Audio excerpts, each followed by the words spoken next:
Welcome. Thank you very much. My name is Stacey Pogue. I'm a senior policy analyst with the Center for Public Policy Priorities, here to testify in support of House Bill 1566. CPPP is a nonprofit policy organization that uses data and analysis to advocate for policies that see Texans from all backgrounds reach their full potential. And we have been working on improving access to health care since we were founded by Benedictine sisters in 1985. And that also includes looking at the consumer protections that are available in private health insurance so that that product can help support the financial stability of families that have moderate incomes. So we support 1566 because it helps get more patients who are facing surprise medical bills into mediation, into the help that the legislature has intended. We put out a report last month, you guys are getting it now, that has a bunch of data on the issues around surprise medical billing. And one of our big findings is that there's a big gap between the number of people who get surprise bills and have plans that are state regulated that could go to mediation, theoretically, and the number of people who actually manage to jump over all the hurdles to get into mediation. So it's about 250,000 Texans in a 2-year period who would have a state regulated plan or ERS that get a surprise bill. And fewer than 4,000 people have ever used the system, have managed to get into the system since the system was created in 2009. So some of the things we like about this bill is that... Did you design this? I didn't. We had a third-party designer. I think it looks really slick, huh? Yeah, I do too. Yeah. Yeah.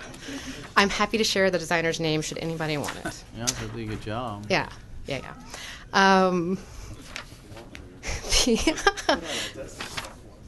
By all means. Sorry. Makes us hungry. No, that's good. One thing we like is that this bill creates a level playing field for all the facilities. It says a consumer who is in an emergency should get the same consumer protections whether they get treated under this roof or under this roof, right? The other thing the committee subs does really well is lay out some understandable notice language that can help consumers understand they have a right to mediation. So again, that's some of the things we care about. We care about the fact that consumers who are trying to wade through this complicated system can get some more information, can get some more help, have an easier time getting to mediation.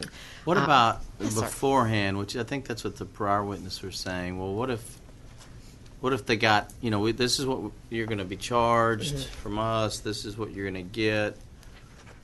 If they know what their insurance is going to pay for, then they can make a decision. Yeah. What do you think about that aspect of it? Because it's kind of like if you know both sides, then you don't have to get to a mediation issue. Right. I think that is critical, and I think it's important to piece through how that's done today and what's in this bill. So the section of code that addresses mediation doesn't talk about the notice other than a notice of what the charges would be or what the insurance would pay, other than in the section we just talked about, which is, hold on, I got it so I could do it right, 1467.051 C and D. So C says, physicians, today it's just physicians, if you give this notice that talks about your charges, give that. If the patient asks, then you have to give it. But it's not a mandatory, everybody has to get it. It's if the patient asks and it's not an emergency, you give it. But the purpose of putting that out in C is the exception in D. And if you do that as a provider, your bill can't be taken to mediation if you come in at or under your estimate. There is an entirely separate section of code in Chapter 1456. Let me make sure I got that number right. I'm doing it off the top of my head. Yeah.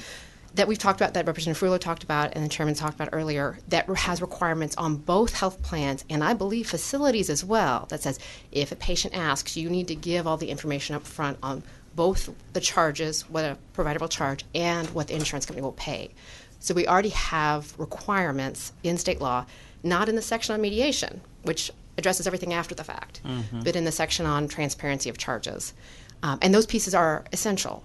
And were put in place, I think, under Senate Bill 1731 in 2007. There was a big study on all of these problems, and that was part of the transparency initiatives that came out of that. That's good.